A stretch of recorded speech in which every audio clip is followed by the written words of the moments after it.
Hello दोस्तों, नमस्कार। Stock market share channel में आपका स्वागत है। अभी हम बात करने वाले हैं ward wizard innovation limited company की, क्योंकि इसके बारे में जो फिलहाल न्यूज निकल के सामने आई थी उसके बाद जो अनुमान लगाया गया था कि हो सकता है कि इसमें अपर सर्किट लगता हुआ दिखाई दे जाए, वो फिलहाल आज लगता हुआ दिखाई दे रहा है। और ये जो अपर सर्किट लगा है वो फिलहाल 20% का अपर सर्किट लगता हुआ दिखाई दे रहा है। और जो कंपनी लगभग 50 रुपए के आसपास ट्रेड करते हुए दिखाई दी थी वो फिलहाल 62 रुपए के आसपास पहुंचते हुए देखने को मिल रही है, जिसे अभी हम चार्ट पैटर्न के माध्यम से देखने की कोशिश करेंगे। और साथ ही साथ ये जो कंपनी है वो अपने जो भी रेसिस्टेंट ये दिखाई दे रही थी वो सभी का सभी रेसिस्टेंट को तोड़ते हुए दिखाई दे रही है। और इस कंपनी का जो टेक्निकल है वो बहुत ही मजबूत होता हुआ देखने को मिल रहा है, तो इसे भी हम इस वीडियो में पूरा डिटेल से देखने वाले हैं। और साथ ही साथ इस कंपनी का जो वॉल्यूम बनता हुआ दिखाई दे रहा है उसे भी हम देखते हुए नजर आएंगे। तो चलिए दोस्तों, बिना किसी देरी के वीडियो शुरू करते हैं और जो इसके बारे में न्यूज़ें निकल के आती हुई दिखाई दे रही हैं उसे एक एक करके देख लेते हैं।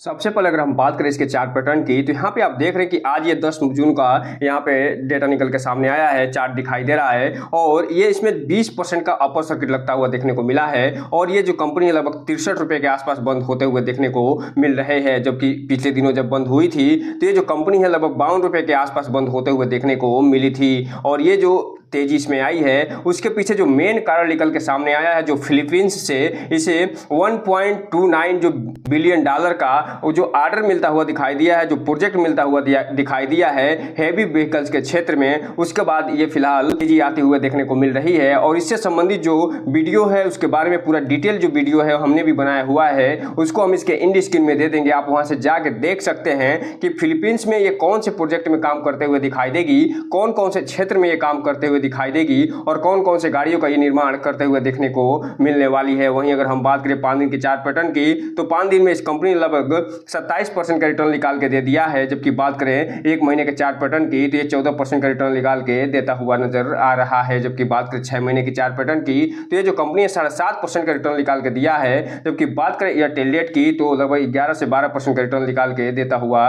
नजर आ रहा है। जबकि बात करें 1 साल के चार्ट पैटर्न की तो 1 साल में इस कंपनी ने लगभग 29% का ही मात्र रिटर्न निकाल के दिया है। जबकि बात करें अगर मैक्सिमम चार्ट पैटर्न की तो ये जो कंपनी है लिस्ट हुई थी 2019 में 7 रुपये 80 पैसे पे, तब से लेके अभी तक ये 703% का रिटर्न निकाल के दे चुकी है। अब हम अगर बात कर लें यहीं पे इसके जो स्वाट है उसकी, अर्थात इसका जो स्ट्रेंथ क्या है, इसका वीकनेस क्या है, इसकी में अपॉर्चुनिटी कितनी है और इसमें थ्रेट क्या दिखाई देते हैं इसके बारे में, तो यहाँ पे आप देख रहे हैं कि इसका जो स्ट्रेंथ दिखाई दे रहा है वो फिलहाल 6 स्ट्रेंथ देखने को मिल रहा है। जबकि बात करें अगर हम इसके वीकनेस की तो ये जो कंपनी है इसके पास 2 वीकनेस होता हुआ दिखाई दे रहा है। जबकि अगर हम बात करें इसकी अपॉर्चुनिटीज की तो 2 अपॉर्चुनिटी होते हुए दिखाई दे रही है। और इसके अलावा अगर हम बात करें इसके थ्रेट की तो 5 थ्रेट इसके साथ होता हुआ देखने को मिल रहा है। तो सबसे पहले अगर हम बात करें इसके स्ट्रेंथ की तो यहाँ पे आप देख रहे हैं इस कंपनी का जो ट्रेलिंग 12th मंथ में ईपीएस रहा है, ईपीएस ग्रोथ रहा है, वो बढ़ता हुआ दिखाई दे रहा है और यह हाई होता हुआ देखने को मिल रहा है। इसके अलावा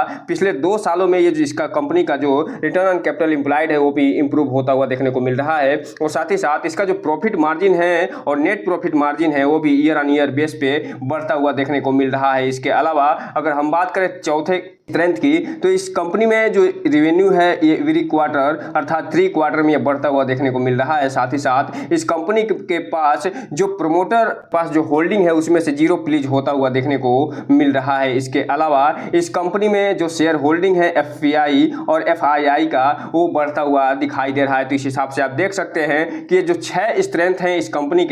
कंपनी को और मजबूती प्रदान करते हुए दिखाई देते हैं। हालांकि इस कंपनी के पास 2 वीकनेस भी होते हुए दिखाई दे रहे हैं, उसमें ये नेट कैश फ्लो है फिलहाल थोड़ा सा कम होता हुआ दिखाई दे रहा है और ये कंपनी जो है एबल नहीं है जनरेट करने के लिए नेट कैश को। इसके अलावा ये जो कंपनी है उसका जो वीक मूवमेंट रहा है वो दिखाई देता हुआ नजर आ रहा है और इसका जो शॉर्ट टर्म जो एंड लॉन्ग टर्म जो एवरेज रहा है प्राइस का वो उतना तेजी से आता हुआ दिखाई नहीं दे रहा है। लेकिन जैसे ही ये न्यूज निकल के सामने आई है फिलीपींस से, उसके बाद ये प्राइस मूवमेंट है वो अच्छा खासा देखने को मिल रहा है। वहीं अगर हम बात करें इसके अपॉर्चुनिटी अपॉर्चुनिटीज की, तो ये जो कंपनी है इसके पास दो अपॉर्चुनिटीज होते हुए देखने को मिल रही हैं। जो पहली अपॉर्चुनिटी है वो इसका जो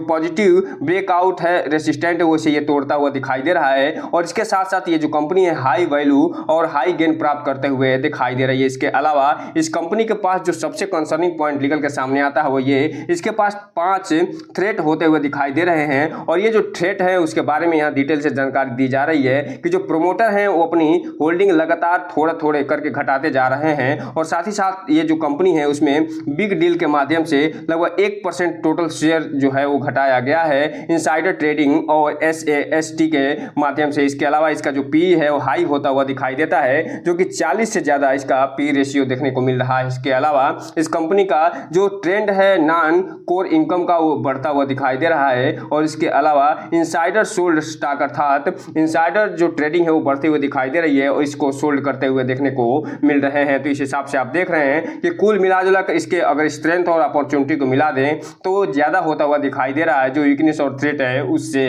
और यही कारण है कि ये कंपनियां लगातार न केवल यूएई में अपना पैर पसारते हुए नजर आती है बल्कि अब फिलीपींस में भी अपना कारोबार करते हुए देखने को मिलने वाली है। अब हम अगर बात करें इसके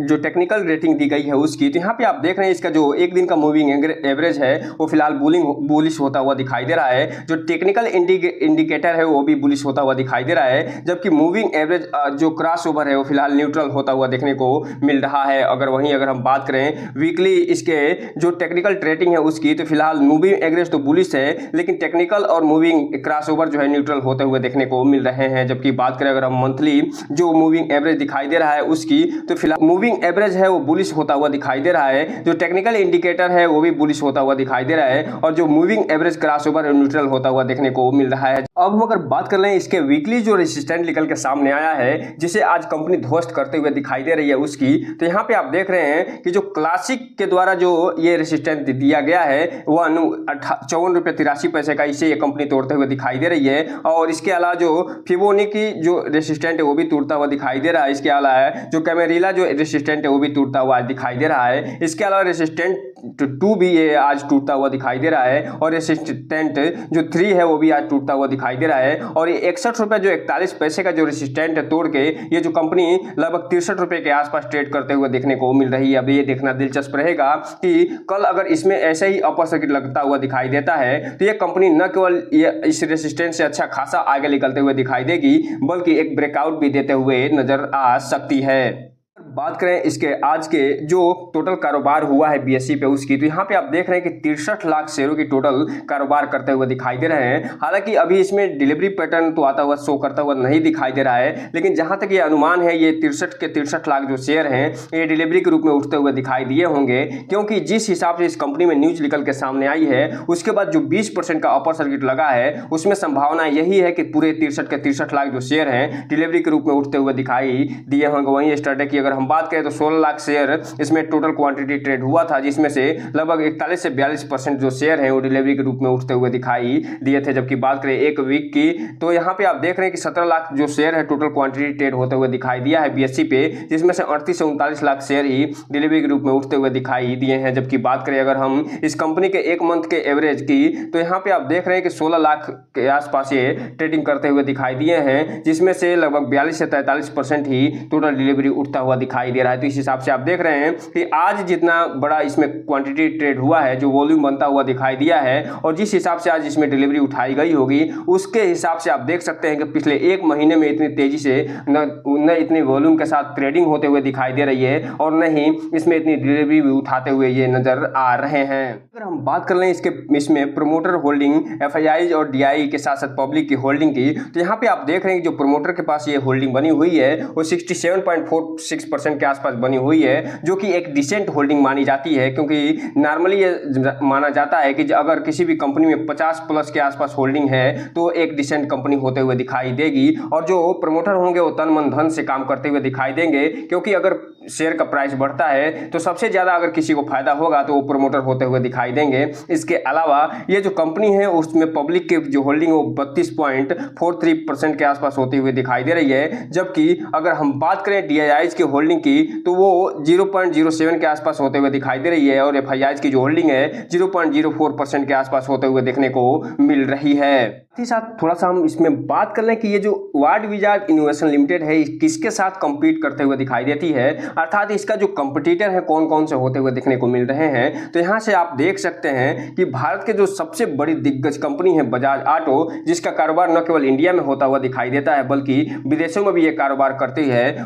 उसका ये कंपटीटर होते हुए दिखाई देती है। TVS मोटर की ये कंपटीटर होते हुए दिखाई देती है और हीरो मोटर कार के साथ साथ जो अतुल ऑटो है उसके ये कंपटीटर होते हुए देखने को मिलती है। अर्थात इस कंपनी को अगर आगे बढ़ना है तो ये जो बजाज ऑटो के साथ साथ जो और भी कंपटीटर हैं उन्हें बीट करना होगा और इसके लिए तन मन धन से काम करना होगा और रिसर्च और डेवलपमेंट पे अच्छा खासा जो है काम करना होगा, तब ये जो कंपनी आगे EV क्षेत्र में बहुत तेजी से बढ़ते हुए दिखाई दे सकती है। और जिस हिसाब से ये कंपनी कारोबार करते हुए दिखाई दे रही है और डेवलपमेंट करते हुए दिखाई दे रही है, ऐसा लग रहा है कि आने वाले समय में इन सबके सबसे बड़ी कंपटीटर बन के खड़ा होते हुए भी देखने को मिल सकती है। हालांकि यहाँ पे एक डिस्क्लेमर भी देना चाहेंगे कि जो भी रिटेल इन्वेस्टर हैं इसमें कोई भी इन्वेस्टमेंट करने से पहले इस कंपनी के बारे में थोड़ा सा जानकारी जुटाइए, इस कंपनी के बारे में फुल एनालिसिस करिए कि इसका जो क्वालिटेटिव जो फंडामेंटल्स है क्या बता रहे हैं, क्वांटिटेटिव जो फंडामेंटल्स है क्या बता रहे हैं, उसके बाद ही कोई भी इन्वेस्टमेंट करने का प्रयास करिए। क्योंकि सिर्फ ये जो 20% की रैली आई है उसी के आधार पर आप इसमें इन्वेस्टमेंट करने मत चले जाइएगा। और जब भी इसमें इन्वेस्टमेंट करिए तो अपने वित्तीय सलाहकार से संपर्क जरूर करिए ताकि आपका पैसा और निवेश दोनों सुरक्षित रहे और साथ में आपका भविष्य भी। तो दोस्तों ये रहा आज का वीडियो। इस चैनल को लाइक करें, सब्सक्राइब करें और बेल आइकन हिट करना तो बिल्कुल ना भूलें ताकि नए वीडियो के जो अपडेट्स आपको ऐसे ही समय समय पे मिलता रहे। जय हिंद दोस्तों।